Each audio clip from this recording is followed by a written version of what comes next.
So hello everyone, आज के video में हम पढ़ने वाले हैं स्टेपिसेग्रिया, एक ऐसी मेडिसिन जिसको जुएं मारने के काम में लाया जाता है इन इट्स क्रूड फॉर्म। ठीक है, अब जू जो होती है ना बालों में हो जाती है, पैरासाइट्स, लाइस बोलते हैं, उनको मारने के लिए एज अ पैरासाइटिसाइडल एजेंट इसको यूज़ किया जाता है। बट स्टेपिसेग्रिया के लिए डॉक्टर हैनेमन क्या बोलते हैं, मटीरिया मेडिका प्योरा के स्टेपिसेग्रिया की प्रूविंग के प्रीफेस में डॉक्टर हैनेमन लिखते हैं, it is just to the most powerful medicines in the smallest doses that we may look for the greatest curative virtue. मतलब कि स्टेपिसेग्रिया जैसी स्मॉलेस्ट और मोस्ट पावरफुल मेडिसिन के स्मॉलेस्ट डोजेज में हमें ग्रेटेस्ट क्योरेटिव पावर देखने को मिलती है in most serious disease of peculiar character for which this and no other medicine is suitable. मतलब कि ऐसी जो पावरफुल रेमेडीज़ हैं, इतना ज़्यादा पावरफुल बताते हैं डॉक्टर हैनेमन मटीरिया मेडिका के प्यूरा के इंट्रोडक्शन में स्टेपिसेग्रिया को, कि ऐसी रेमेडीज़ की जो स्मॉलेस्ट डोज होती है वो बहुत बड़ी से बड़ी बीमारी को क्योर करने में हमारी हेल्प करती है, अगर उसकी सिम्टम सिमिलैरिटी मैच हो रही है तो। ठीक है, तो आज हम स्टेपिसेग्रिया को एलेन्स कीनोट से पढ़ेंगे, बट बोरिक से मैं इसका थोड़ा सा इंट्रोडक्शन पढ़ देता हूँ कि जो बोरिक में लिखा हुआ है कि it is useful for the disease of genito urinary tract and skin, most frequently give symptoms calling for drugs. ठीक है, तो जेनाइटो यूरिनरी सिस्टम पे इसका इफेक्ट होगा, स्किन पे इफेक्ट होगा, टीथ पे और एल्वियोलर सिस्टम पेरियोस्टियम पे इसका इफेक्ट होता है। Ill effects of anger and insults के लिए यूज़ की जाती है Staphisagria. Basically this is the most common thing जिसके लिए हम स्टेपिसेग्रिया को सोचते भी हैं, ill effects of anger and insults and sexual sense and excess. अभी कोई भी सेक्शुअल एक्सेस करके आ रहा है, एक्सेसिव मैस्टरबेशन करके आ रहे हैं, तो उसमें अगर इसकी वजह से कोई बैड इफेक्ट्स आ रहे हैं तो उसमें भी हम स्टेपिसेग्रिया सोचते हैं। वेरी सेंसिटिव लैसरेटेड टिश्यूज़, और स्टेपिसेग्रिया इंजरी रेमेडी भी है, अगर लैसरेशन हो जाए टिश्यूज़ का तो उसमें भी स्टेपिसेग्रिया काम करती है। Pain and nervousness after extraction of teeth, तो टीथ पे इसका एक्शन है, एंड स्फिंक्टर्स लैसरेटेड और stressed. So these are the chief sphere of actions of Staphisagria. ये बोरिक के इंट्रोडक्शन में इसके बारे में लिखा हुआ है। ठीक है, तो अब शुरू करते हैं एलेन्स कीनोट से स्टेपिसेग्रिया का। जितने भी कीनोट्स इसमें दे रखे हैं वो सारे ही बहुत इंपॉर्टेंट है, और मैंने आपको इसकी इंपॉर्टेंस वो जो प्रीफेस का बात बताई ना डॉक्टर हैनेमन ने, जो मटीरिया मेडिका के प्रीफेस में लिखी हुई है, वो सबसे इंपॉर्टेंट है कि स्टेपिसेग्रिया कितनी ज़्यादा डीप एक्टिंग रेमेडी है। ठीक है, अब इसका कॉमन नेम होता है गार्डन एरिस्टोक्रेसी या स्टेविस्टिकर। ठीक है, रैननकुलेसी फैमिली से बिलोंग करती है। डॉक्टर हैनेमन इसके प्रूवर हैं, और इसको आप ऐसे याद कर सकते हो SSR। वैसे तो सुशांत सिंह राजपूत के लिए यूज़ किया जाता है SSR, बट स्टेपिसेग्रिया स्टेविस्टिकर इसका नाम है एंड रैननकुलेसी फैमिली है, तो SSR से आप याद कर सकते हो, मैंने ऐसे याद किया हुआ है।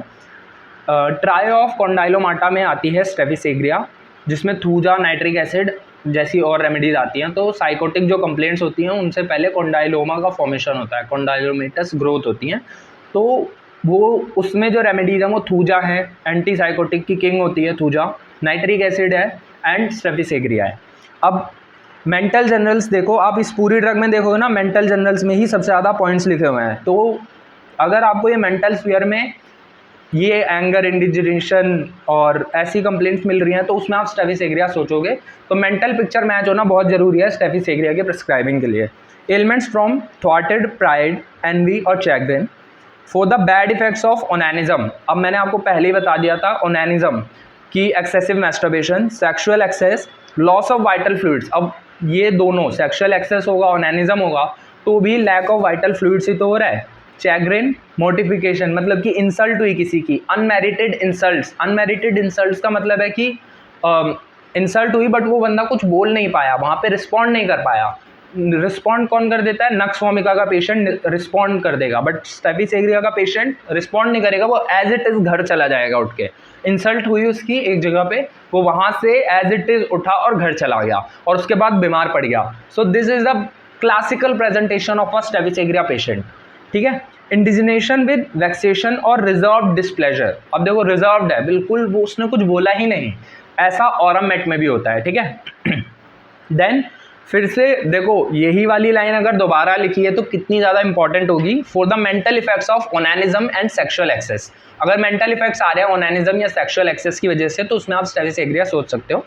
Very sensitive to slightest mental impressions, ये लोग इतने ज़्यादा सेंसिटिव होते हैं किसी भी मेंटल इंप्रेशन के लिए कि लीस्ट एक्शन या फिर हार्मलेस वर्ड से भी ऑफेंड हो जाते हैं। जस्ट लाइक इग्निशिया, मतलब छोटा सा भी हार्मलेस वर्ड्स भी, छोटा सा मजाक भी कर दोगे ना, वो भी इनको इंसल्ट फील होगा।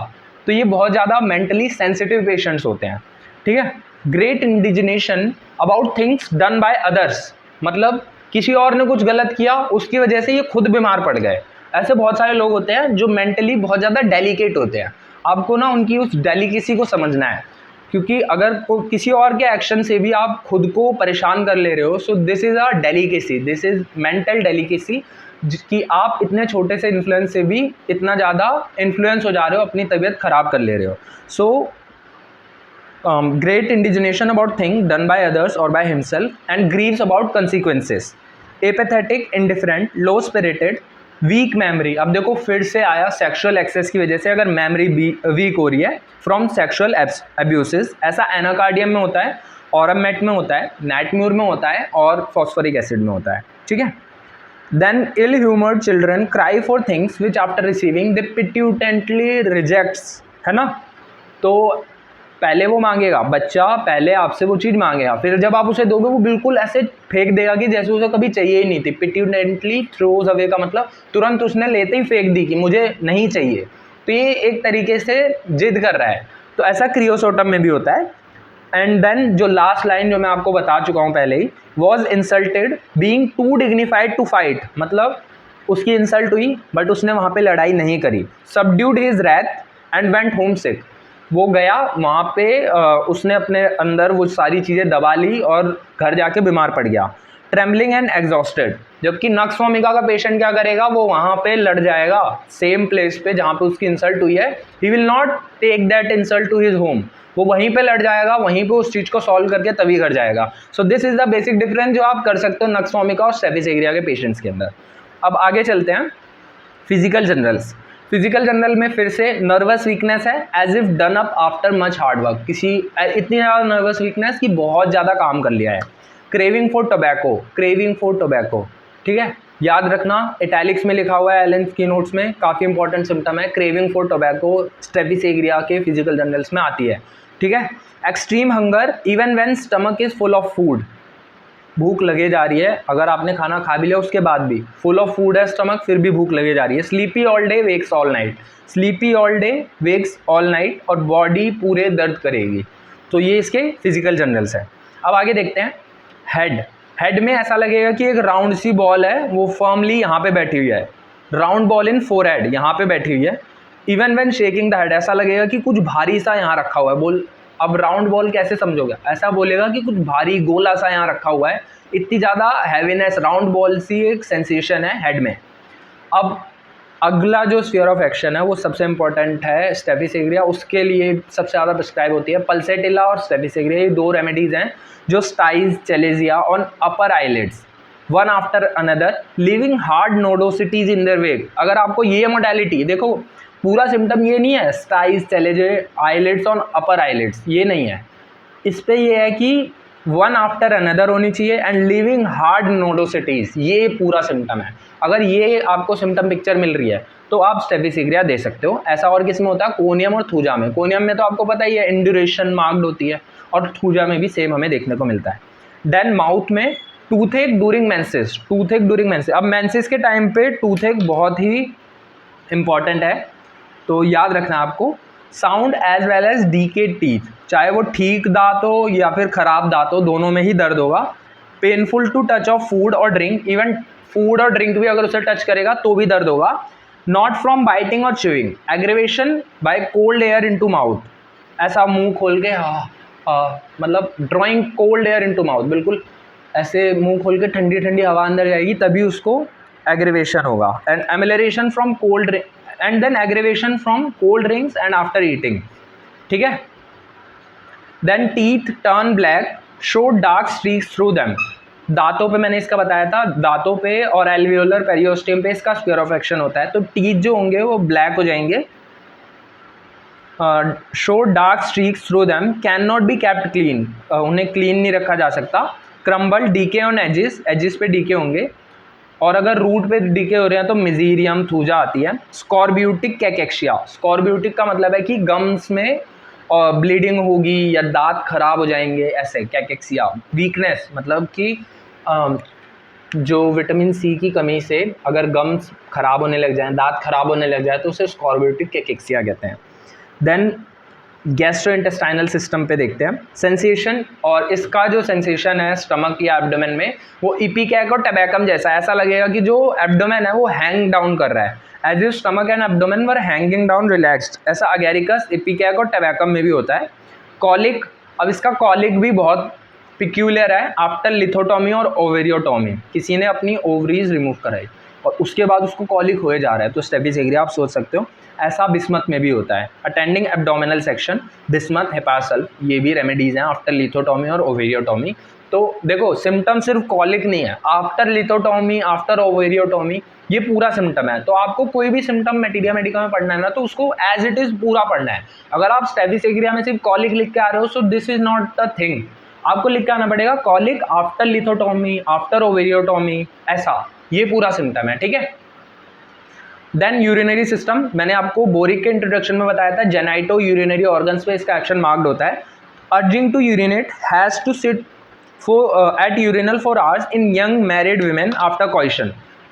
किसी की न्यू मैरिड हुई और उसके बाद मतलब कि उसके बाद उनका अर्जिंग टू यूरिनेट तो है बट यूरिन पास ही नहीं हो रहा, रिटेंशन ऑफ यूरिन है, retention of urine in young females जो कि न्यूली मैरिड है। तो उनमें आफ्टर कॉइशन अगर ऐसा रिटेंशन हो रहा है या फिर आफ्टर डिफिकल्ट लेबर ऐसा हो रहा है तो इसमें 3 रेमेडीज आती हैं, याद रखना, ओपियम, आर्निका और staphysagria. Opium, arnica, staphysagria. And then burning in urethra when not urinating, burning in urethra when not urinating, urging and pain after urinating in prostatic troubles of old man. फिर से ये अलग अलग symptom है। देखो man में क्या है कि ओल्ड मैन में प्रोस्टेटिक ट्रबल्स में अगर पेन हो रहा है आफ्टर यूरिनेशन में तो आप स्टेफिसेग्रिया सोच सकते हो। और प्रोलैप्स ऑफ ब्लैडर एक अलग से लिखा हुआ है, तो प्रोलैप्स ऑफ ब्लैडर के लिए भी स्टेफिसेग्रिया एक अच्छी रेमेडी है। देन मेल रिप्रोडक्टिव सिस्टम में देखेंगे तो ओनानिज्म, वही फिर से सेक्सुअल एक्सेस हो रहा है, persistently dwelling on sexual subjects, constantly thinking of sexual pleasures. तो आप देख रहे हो कितना ज़्यादा मार्क्ड है सेक्सुअल एब्यूज़, जिसकी वजह से इसमें सारी इसका कॉजेशन ही वही है, सारी दिक्कतों की जड़ी वही है, excess of sexual abuse. Then spermatorrhoea with sunken features, spermatorrhoea है with sunken features, guilty abashed look, emission followed by backache. पहले एमिशन हो जाएगा, स्पर्म बाहर आ जाएगा, उसके बाद क्या होगा, बैकएक होगा, वीकनेस होगा, प्रोस्ट्रेशन एंड रिलैक्सेशन और एट्रोफी ऑफ सेक्सुअल ऑर्गन्स। तो क्योंकि इतना ज़्यादा मास्टरबेशन कर लिया है, इतना ज़्यादा ओनानिज्म हो गया है कि अब जो ऑर्गन्स हैं सेक्सुअल ऑर्गन्स वो रिलैक्स हो गई हैं, एट्रोफी हो गई है, ठीक है। फीमेल रिप्रोडक्टिव सिस्टम में इतनी ज़्यादा सेंसिटिवनेस होती है, वल्वा सो सेंसिटिव कि it can not wear a napkin. ऐसा प्लैटिना में भी होता है एक्सेसिव सेंसिटिवनेस, स्लाइटेस्ट टच से निम्फोमेनिया होता है ना, इतना ज़्यादा सेंसिटिव होता है वेजाइना, तो वो है इसके अंदर भी स्टेफिसेग्रिया में। देन कफ, अब रेस्पिरेटरी में बहुत इंपॉर्टेंट है क्योंकि 2 ही रेमेडीज़ हैं जिनके अंदर ये हमें सिम्टम इतना प्रोमिनेंट दिखता है, एक ये स्टेफिसेग्रिया, दूसरी Euphrasia. Cough only in the day time और only after dinner, only in the day time Euphrasia में भी होता है, और only after dinner, worse after eating meat, after vexation और indignation, excited by cleaning the teeth. अब ये जो है ना cough by cleaning the teeth, ये बहुत इंपॉर्टेंट है। कई पेशेंट्स आते हैं वो बोलते हैं कि ब्रश करने के बाद दर्द होता है, ब्रश करने के बाद खांसी आती है, ब्रश करने के बाद खांसी आती है। आप समझ ही नहीं पाओगे अगर आपको ये सिम्टम यहाँ नहीं पता होगा। तो देखो ये पूरा सिम्टम मिल रहा है, cough excited by cleaning the teeth, ये पूरा सिम्टम मिल रहा है, तो आप स्टेफिसेग्रिया दे सकते हो, ठीक है। ऐसा सिम्टम 2 में ही होता है, शायद दूसरी जो है वो कॉकस कैक्टाई है, कॉकस कैक्टाई और ये स्टेफिसेग्रिया, इन 2 में ही। एक बार आप कंफर्म कर लेना कॉकस कैक्टाई का, बट स्टेफिसेग्रिया का तो यहाँ पे साफ लिखा हुआ है। देन आगे चलते हैं, croupy cough in winter alternating with sciatica in summer. सर्दी में खांसी हो रही है और शियाटिका हो रहा है समर में। कफ एक्साइटेड बाय टोबैको स्मोक, ऐसा स्पॉन्जिया में भी होता है स्टेफिसेग्रिया। अब देखो इटैलिक्स में है, इटैलिक्स में ये सिम्टम एलेंस की नोट्स में है तो बहुत इंपॉर्टेंट है। देन बैक एक aggravated at night in bed, back एक है and in the morning before rising, और जो कि रात में एग्रेवेट होता है। देन एक्सट्रीमिटीज़ में वही आर्थराइटिक नोडोसिटीज़ है जॉइंट्स की, specially of the fingers, specially of the finger joints, ठीक है। यहाँ पे आर्थराइटिक नोडोसिटीज़ है। तो कॉलोफाइलम, कॉल्चिकम, लाइकोपोडियम, ये सारी कौन सी रेमेडीज़ हैं? यूरिक एसिड डायथिसिस वाली रेमेडी है ना, तो इनमें और स्टेफिस एग्रिया में इंपॉर्टेंट है ये सारी चीज़ें। Inflammation of phalanges with sweating and separation, phalanges की इन्फ्लेमेशन हो रही है with sweating and separation. Fever में रविनस हंगर है डेज बिफोर अटैक, मतलब फीवर आने से पहले बहुत ज़्यादा भूख लगनी शुरू हो जाएगी, रविनस हंगर होगा। इंजरीज़ में देखो, इसमें मैकेनिकल इंजरीज़ है फ्रॉम शार्प कटिंग इंस्ट्रूमेंट्स, तो बहुत इंपॉर्टेंट रेमेडी होती है इंजरीज़ के लिए भी स्टेफिस एग्रिया। अगर लैसरेटेड इंजरी है या मैकेनिकल इंजरी है from sharp cutting instrument post surgical operation, मतलब कोई क्लीन कट वुंड था, तो जैसे कैलेंडुला होती है ना वैसे ही। Stinging smarting pains like the cutting of a knife, ऐसा पेन होता है कि किसी ने नाइफ से काट दिया है। स्किन देखते हैं तो स्किन के लिए भी बहुत ज़्यादा प्रिस्क्राइब होती है स्टेफिस एग्रिया। एक्जिमा होगा, येलो एक्रिड मॉइस्चर जो होगा वो ऊज आउट करेगा under crust. New vesicle form होंगे जहाँ भी वो जो पानी निकलेगा ना, इन एक्जिमा के पैप्यूल्स मैक्यूल्स में से जो पानी निकलेगा वो निकल के जहाँ भी टच करेगा उस जगह पे और नए पैचेज आ जाएंगे, ठीक है। By scratching one place after itching ceases but appears in another, तो एक जगह पे खुजली होगी, वहाँ स्क्रैच करके ठीक हो जाएगी, दूसरी जगह होने लग जाएगी, तो ये इसका सिम्टम है। फिग वॉट्स, अब फिर से फिग वॉट्स, क्योंकि साइकोटिक वहाँ पे बैकग्राउंड मैंने आपको बताया था। ट्राई ऑफ कॉन्डाइलोमाटा में 3 रेमेडीज आती है, Thuja, nitric acid, Staphisagria, तो वही लिखा हुआ है। तो fig warts dry pedunculated, cauliflower like after abuse of mercury, after abuse of mercury के लिए यूज़ होती है स्टेफिस एग्रिया अगर फिग वॉट्स हो रहे हो तो, ठीक है। नाइट्रिक एसिड है, थूजा है। देन मोडेलिटीज़ में भी मेंटल अफेक्शंस, मैंने आपको बताया anger, indignation, grief, mortification, loss of fluids, tobacco, onanism, ये सारे इसके कॉजेशन है, इनकी वजह से ही इसमें दिक्कत होगी। तो जब भी आपको स्टेफिस एग्रिया प्रिस्क्राइब करनी है तो ये सारी चीज़ें कंसिडर करनी है, क्योंकि दीज आर द कॉजेशंस जो कि स्टेफिस एग्रिया की सिम्टोमेटोलॉजी को जन्म दे रही हैं एक पेशेंट के अंदर। Sexual excess from the touch on affected parts, आपको एक और बतानी है, मैंने अभी कुछ दिन पहले एक रेमेडी बताई थी जो टच, स्लाइड टच से तो उसको एग्रेवेशन है, बट ऐसे रबिंग करने से एमिलरेशन है, तो आपको वो बतानी है, ठीक है। बहुत इंपॉर्टेंट नर्वस रेमेडी थी, और ज़्यादा हिंट दे दूंगा तो मैं खुद ही आंसर बता दूंगा, तो आपको लिखना है, अगर आपको आता है तो कमेंट सेक्शन में लिख देना। देन रिलेशन में देखेंगे तो causticum, colocynth, lycopodium, pulsatilla and staph act well after each other, ये सारी रेमेडीज एक दूसरे के बाद अच्छा काम करती हैं। और एक हमें ऑर्डर मिलता है यहाँ पे, कॉस्टिकम, कोलोसिन और स्टेफिस एग्रिया, ये जैसे एंटीसोरिक कॉग्नेट्स होते हैं ना, वैसे ये भी ये तीनों कॉग्नेट की तरह काम करती हैं। जैसे सल्फर, कैलकेरिया, लाइकोपोडियम, ये इसी सीक्वेंस में काम करती है ना, वैसे ही कॉस्टिकम, कोलोसिन, स्टेफिस एग्रिया, ये तीनों भी इसी सीक्वेंस में काम करती हैं। इसकी इनेमिकल है रेनकुलस बल्बोसस, जिसके बाद या पहले आप इसको यूज़ नहीं कर सकते। सो ये थी स्टेफिस एग्रिया की पूरी पिक्चर। मैंने शुरू किया था डॉक्टर हैनेमन ने क्या कहा है, और ख़त्म किया है डॉक्टर HC Allen के लास्ट की नोट से। So this was all about Staphisagria. मिलते हैं नेक्स्ट वीडियो में।